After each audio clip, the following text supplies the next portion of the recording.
Have you ever sat in silence and asked yourself, why does being around this person feel so heavy? They don't yell. They don't hit. They don't openly disrespect you. But something about the way they speak, the way they disappear, the way they twist your words, it makes you shrink, slowly. You find yourself doubting your worth. You question whether you're too sensitive or just imagining things. And that's exactly how the cycle begins. We often think toxicity shows up loud through insults, fights, or drama. But more often, it whispers. It hides in passive comments, in jokes, in silences that last too long. And before we know it, our peace is no longer ours. It belongs to someone else. Here's the truth. You cannot always control how others behave, but you have the absolute power to decide what you allow to stay in your life.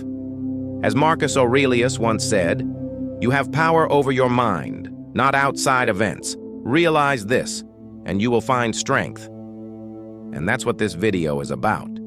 Not drama, not revenge, but clarity, boundaries, and the quiet kind of strength that doesn't need to be loud to protect your peace. We're going to uncover 12 subtle but dangerously destructive behaviors, the kind that creep into your relationships without warning. And more importantly, you'll learn how to respond to them with calm, grounded wisdom drawn from Stoic philosophy and real-life experience.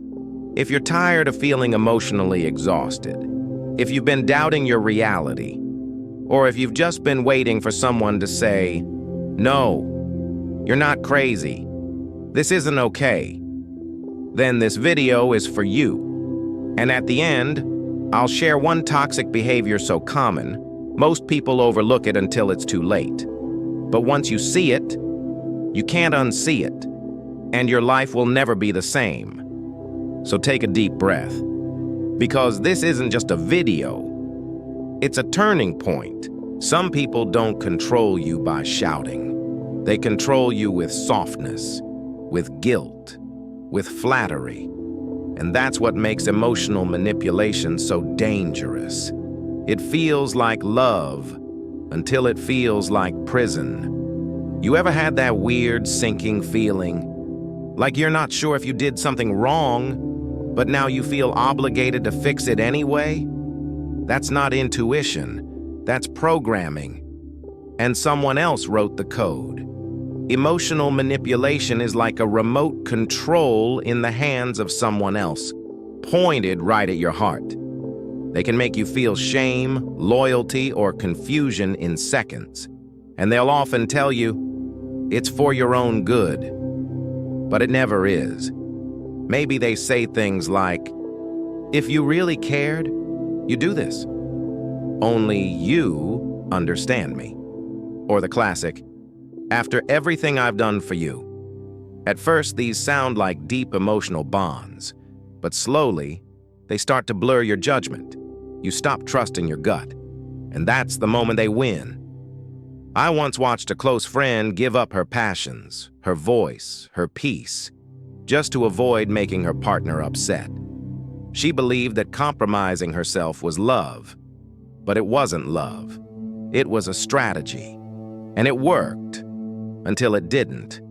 Emotional manipulation rarely looks cruel. It looks kind. It sounds gentle. It smells like care. But behind the curtain is control. Even the Stoics warned us, don't let others dictate your mind. As Epictetus said, it's not what happens to you, but how you react to it that matters. The moment you reclaim your response, you reclaim your freedom. So how do you break the cycle? First, name it. Call it what it is. Not love, not care, but emotional leverage. Second, pause. Take a breath before reacting. Third, build your emotional wall. Your worth is the stone, your no is the mortar, and the gate only opens to those who respect your peace. You don't need to fight them. You need to stop surrendering to their tactics. Protect your energy. Guard your inner silence. And remember, being alone is not worse than being used. If you feel foggy, confused, or constantly apologizing, listen to that. That's your truth trying to speak through the noise. Sometimes, the most painful thing someone can say is nothing at all. You walk into the room, and there's no yelling, no arguing, just silence. But it's not the peaceful kind. It's the kind that feels like standing in a cold room where the air is thick and your chest tightens, even though no one said a word. Silence, when used to avoid, to punish, or to dominate, is not quiet. It's cruelty in disguise. And the worst part? It makes you question yourself. Did I say something wrong? Should I fix this? Am I the problem here? That's how emotional silence works. It creates a vacuum where love should be. And in that emptiness, doubt grows fast. A close friend of mine once told me about her relationship. Whenever something was wrong, he didn't shout. He didn't curse. He just disappeared into silence for days. And every minute of that silence wasn't peace. It was punishment. She'd sit there trying to guess what she had done, apologizing for things she didn't even understand. It wore her down, not with words, but with their absence. This isn't conflict resolution. It's emotional exile. Science backs it up. When someone we care about withdraws affection and attention, our brain treats it like pain, real pain, like a cut, like a burn.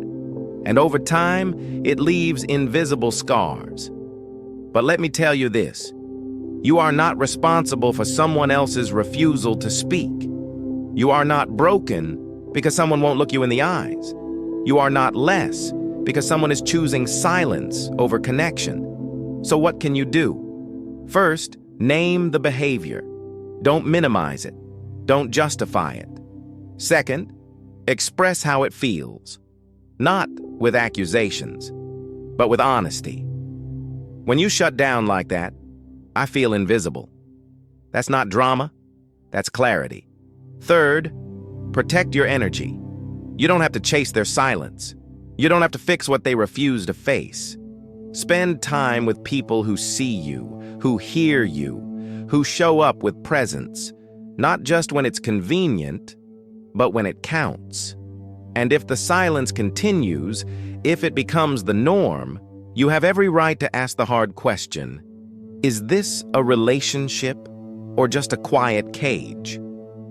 You know what's worse than being yelled at? Being chipped away, little by little, until you no longer recognize yourself. It doesn't come all at once. It comes in the form of helpful advice or just being honest. It comes with a smile, but it leaves scars. Constant criticism is like a slow erosion. It starts with one remark. You really wore that to the meeting? Then another. That's how you plan to do it? And soon, it's daily. It's expected. And it starts to sound like truth. You begin to question your instincts. You double-check every choice. You start to shrink before you even speak. Not all criticism is toxic. Let's be clear. Constructive feedback builds. But when someone constantly finds flaws in everything you do, it's not about improvement. It's about control. About keeping you small enough to feel safe for them. I once knew someone who used to paint every weekend. It brought her joy, peace. But her partner would always walk by and say things like, "Looks kind of messy. Are you sure you're good enough to show that?" She laughed it off at first. Then she stopped painting altogether. That's how it happens. Not with a scream, but with a sigh. Not with a punch, but with a pause. A tiny comment that makes you feel not good enough. Again. Sometimes people criticize because they're afraid. Afraid of your growth, afraid of your light, afraid you'll outgrow them. But their fear is not your burden. Their insecurity is not your truth. So how do you protect yourself? Start by recognizing that your value doesn't shrink because someone else refuses to see it. You are not made to fit into someone's comfort zone. You don't have to be aggressive, just assertive. Say, "I hear your opinion, but I trust my path." Say, "That's one way to see it, but I see it differently." You're not dismissing them. You're honoring yourself. Each time you choose to believe in your own voice, it gets stronger. And that voice? It's your compass.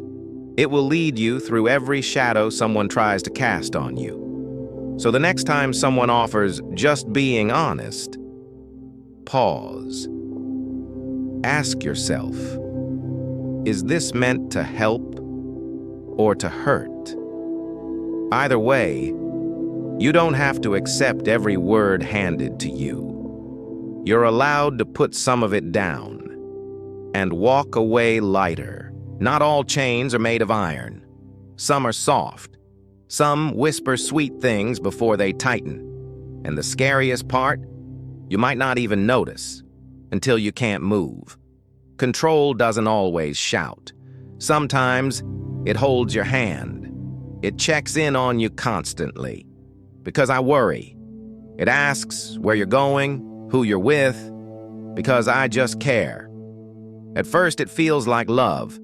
It feels like someone finally wants all of you. But slowly, it becomes all about them. They don't like your friends. They want your time. All of it. You find yourself asking for permission, not partnership. I had a friend who went through this.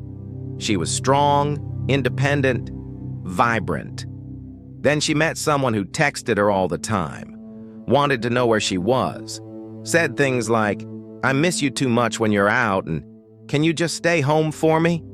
She thought, wow, he must really love me. But soon, she stopped going to events, stopped painting, stopped laughing the same way. That wasn't love. That was a cage built with compliments, and she didn't even see the door locking. Here's the thing. True love doesn't shrink you. It doesn't clip your wings so you stay. It watches you fly and still chooses to stay beside you. Control often hides behind care, but care respects your space. Control invades it. So how do you tell the difference? Ask yourself, do I feel safe to be fully myself here? Do I still do the things I love? Do I still feel like me? If the answer is no, then it's not love. It's fear wrapped in affection. And setting boundaries doesn't mean you don't love them. It means you're willing to love yourself too. Start with the small things. Go back to your hobbies. Spend time with friends who light you up. Make a decision without checking in first. That's not rebellion. That's reclamation. Healthy love is like two trees growing side by side. Their roots may touch, but they each need space, sun, and room to grow tall. Don't let someone wrap around you so tightly that you forget how to stand alone. You deserve a relationship that breathes, not one that suffocates. And if someone tries to control you in the name of love, remember, it's not your job to shrink so they can feel bigger. There's a different kind of exhaustion that doesn't come from work or life or the outside world. It comes from never knowing who you're going to meet when you wake up next to them. Some days, they're calm, kind. Other days, one wrong word turns the room into a battlefield, and you're left standing in the middle, confused, cautious, and already tired. Living with someone emotionally unstable feels like walking a tightrope during a thunderstorm. Every step could be fine or fatal. And so, you begin tiptoeing. You silence yourself. You adjust again and again just to avoid the lightning. But that's not love. That's survival. And over time, it turns your inner world into chaos. I've been there, spending hours trying to guess what mood I'd be walking into. changing plans, censoring my tone, apologizing for emotions that weren't even mine. And the worst part? I began blaming myself for their storms. That's the trap. When someone's emotional instability becomes your responsibility. When you feel like it's your job to keep the peace, even though you didn't break it. But here's what I've learned. You can't control someone's weather, but you can build a shelter for yourself. Start with boundaries. Not to push them away, but to protect your own mind. Say things like, "I care about you, but I won't stay in the room when there's yelling," or "Let's talk when we're both calm." It's not cold, it's clarity. Then return to yourself. Meditation, long walks, journaling, lifting heavy things, or simply breathing in quiet rooms. Anything that reminds you you are not their emotional mirror. And if it becomes too much, if their moods begin to rewrite your own personality, you are allowed to ask for space. You're allowed to say, "This isn't healthy for me anymore." That doesn't make you weak. That makes you wise. Sometimes the most loving thing you can do is not absorb someone else's chaos. You can offer support. You can recommend help. But you cannot be their therapist, their regulator, their punching bag. You're allowed to protect your own calm, even if that means stepping back, even if that means leaving. Remember what Marcus Aurelius said. You have power over your mind, not external events. That includes someone else's emotional explosions. You deserve to feel safe in your own skin, not braced for the next storm. Every time the door opens, blame is heavy. Not just because of the words, but because of the weight it puts on your spirit. It often starts subtly. Someone says, "I wouldn't have reacted like that if you hadn't." Or, "If you really cared, you'd fix this." And before you realize it, you're carrying a backpack full of guilt for things that were never yours to hold. Blame is the most silent form of control. It doesn't push, it leans. It doesn't scream, it sighs. And that sigh makes you feel like you've let someone down, even if you've done nothing wrong. There was a time when a friend of mine constantly blamed me for not being there enough. Every conversation somehow circled back to something I didn't do, didn't say, didn't fix. And I began believing it. I thought maybe I'm not a good friend. Maybe I failed them. But one day I stepped back and asked, when did their life become my responsibility? That question changed everything. See, there's a difference between accountability and projection. Healthy people own their part. Unhealthy people hand it to you, neatly wrapped in shame, and expect you to carry it. But here's the truth.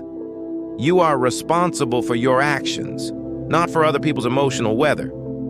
You can care deeply and still say, "No, that's not mine." When someone constantly blames you, what they're really doing is outsourcing their pain, because facing it themselves, that's hard. So they hand it off. And if you're kind, empathetic, giving, you'll take it. Until one day, you're buried in burdens you never chose. So how do you stop playing the blame game? Start by noticing the pattern. Do you leave conversations feeling smaller, guilty, always wrong? That's not growth. That's manipulation. Then set a boundary with clarity, not anger. Say, "I care about what you're feeling, but I'm not responsible for all of it." That's not rejection. That's truth. Finally, remind yourself, often, that you have the right to drop what was never yours. You don't have to explain it. You just have to honor it. Because carrying someone else's emotional backpack won't make them lighter, it just breaks your back. You can love someone and still refuse to be their scapegoat. And the next time someone says, If you really cared, you can respond gently. I do care. Enough to know this isn't fair to either of us. It doesn't start with a slammed door. It starts with a whisper. Your friends don't really get you. Your family's always judging us. You don't need anyone but me. And slowly, you stop replying. You cancel a lunch here, skip a call there. It feels innocent. Even romantic. You think maybe it's just us against the world. But over time, the world shrinks until it's just them and you. That's social isolation, and it's one of the most overlooked forms of control. It's not always forced. Sometimes it's wrapped in concern. I just miss you when you're with them. They don't understand our relationship, but the result is the same. You become emotionally dependent, and they become your only source of connection, of validation, of air. I watched this happen to someone close to me. She stopped showing up, stopped laughing the same. She said she was fine, but I could see it. Her light dimmed little by little every time she said no to her old life. And that's the thing about isolation.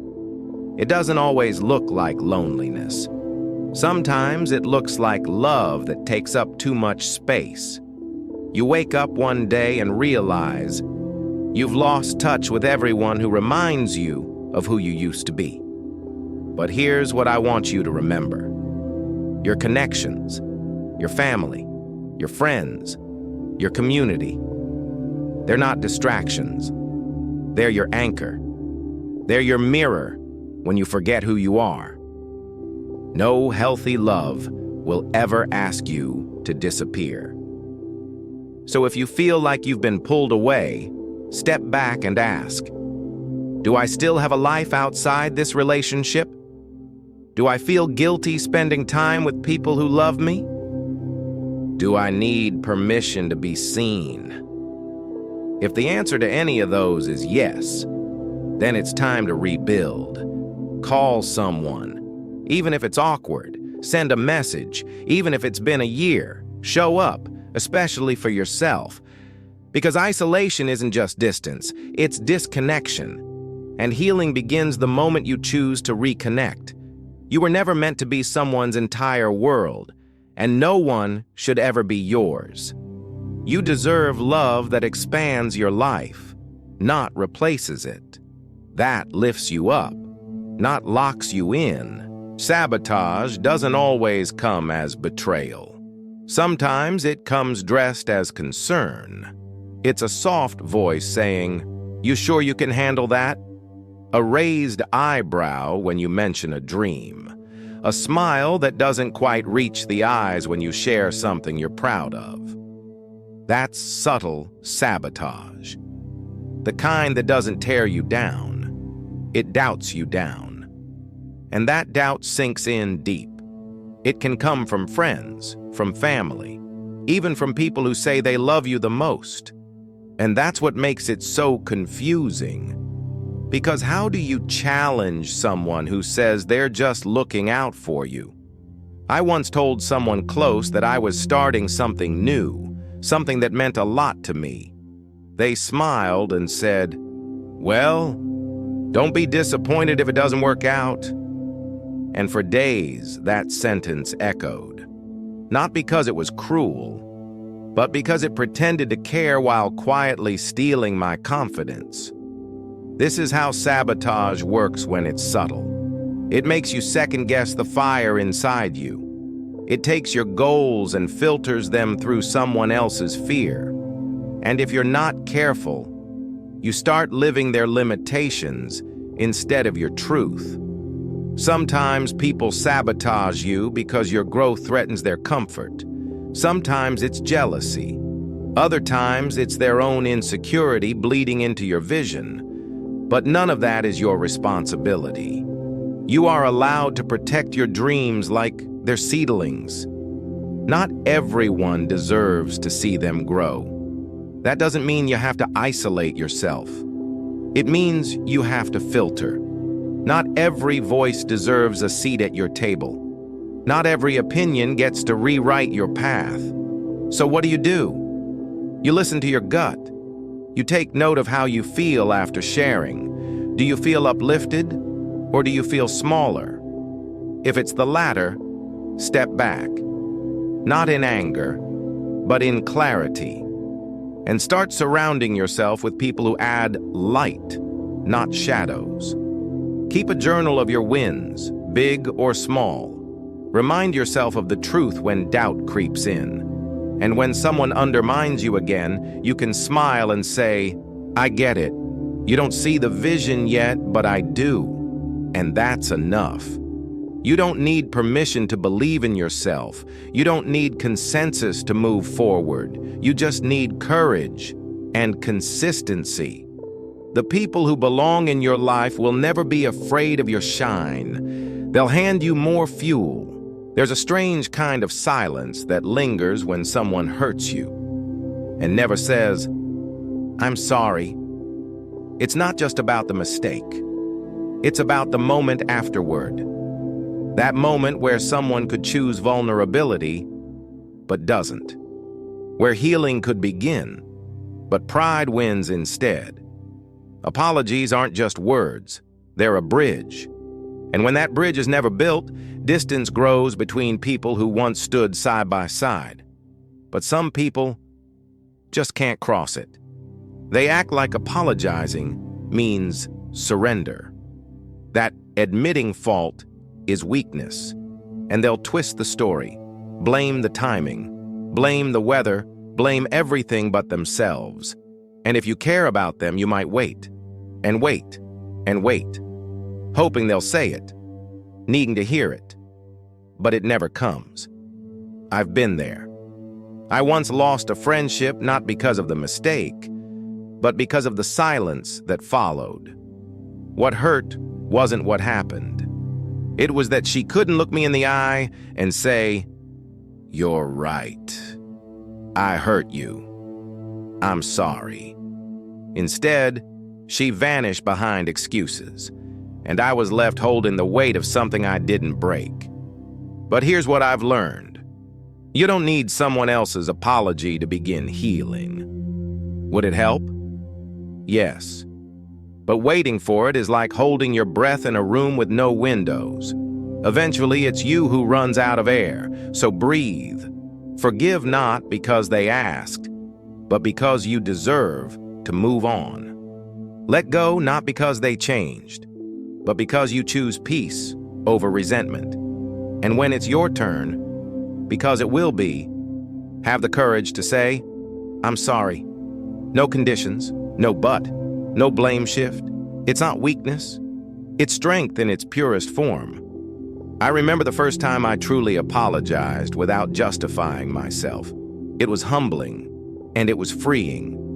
Apologies don't erase the past, but they open the future. They say, I see what I did, and I care enough to own it. So if someone refuses to apologize, you have a choice. Keep standing at a locked door, or walk toward the light of your own healing. And when you're tempted to lock the door on someone else, try the key. It only takes a second to say, I was wrong. I'm sorry. But that second can change everything. There's a slow, invisible thief that moves quietly through relationships. It doesn't shout. It doesn't push. But every time it shows up, something inside you fades just a little more. It's called comparison. It starts subtly. A comment here. A raised eyebrow there. Why aren't you more like them? He always remembers birthdays. She's just more driven than most.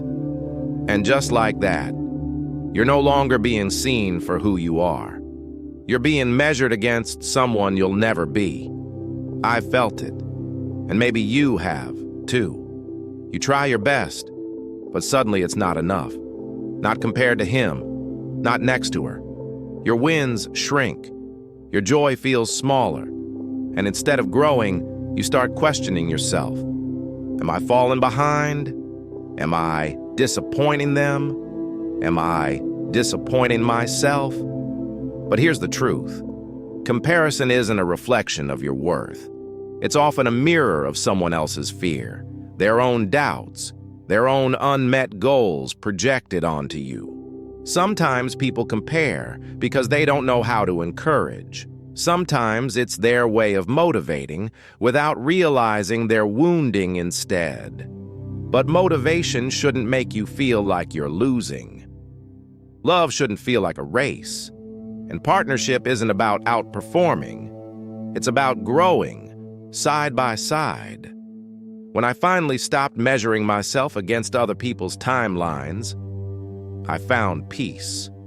Not because I had achieved everything, but because I could finally hear my own rhythm. You don't have to run faster, you just have to run true. So what do you do when comparison enters the room? You pause. You remind yourself that someone else's success is not your failure, that their journey doesn't erase the beauty of yours. You say, I'm not her, I'm not him, I'm me, and I'm still becoming.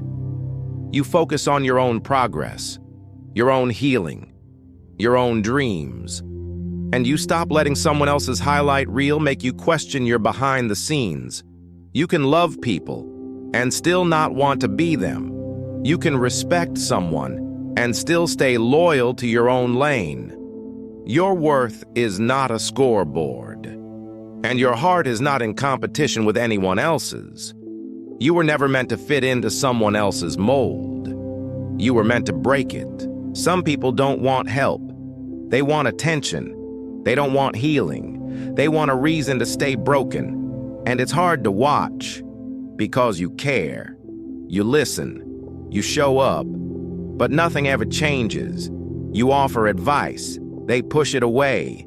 You offer solutions. They find new problems. It's like trying to fill a well with no bottom. That's the trap of constant victimhood. It's not the pain that's the problem. It's the attachment to that pain. It becomes identity. It becomes a shield. Because as long as they're the victim, they never have to grow. I had a friend like this. Every phone call was a monologue of what life had done to him. His boss, his parents, his partner. Everyone was to blame. Everyone but him. And at first, I empathized. Because I've been through storms too. But over time, I realized he didn't want a way out. He wanted an audience. I started feeling exhausted after every conversation, like I was carrying his weight and mine. And that's when I knew. Caring for someone doesn't mean carrying them endlessly. So how do you deal with it? First, recognize when compassion turns into depletion. When your empathy starts costing your peace. Second, stop trying to rescue someone who's not reaching up. You can offer a ladder, but you can't force someone to climb. Instead of offering answers, ask questions. What do you think you can do next? How do you want this to be different? Because shifting the lens back to their own power is the first real act of love. Third, give yourself permission to set boundaries. It doesn't make you cold, it makes you clear. You're not abandoning them. You're refusing to abandon yourself in the process. Not every crisis deserves your full emotional investment. Not every story of suffering is yours to carry. And if you're the one stuck in that mindset, if you find yourself always saying, "Why me?" maybe it's time to ask, what can I change? Because staying in pain doesn't make it noble. Moving through it, that's where the power is. You can be hurt without staying wounded. You can acknowledge your past without letting it define your future. Victimhood may explain your story, but it should never be the ending. Ever get a message from someone you haven't heard from in months? And before you even open it, you already know. They want something. It stings. Not because you weren't willing to help, but because you realized they only remember you when it's convenient. That's intermittent interest. It's not absence. It's inconsistency. And over time, it starts to feel like being emotionally on call, but never truly connected. You're not a friend. You're a favor.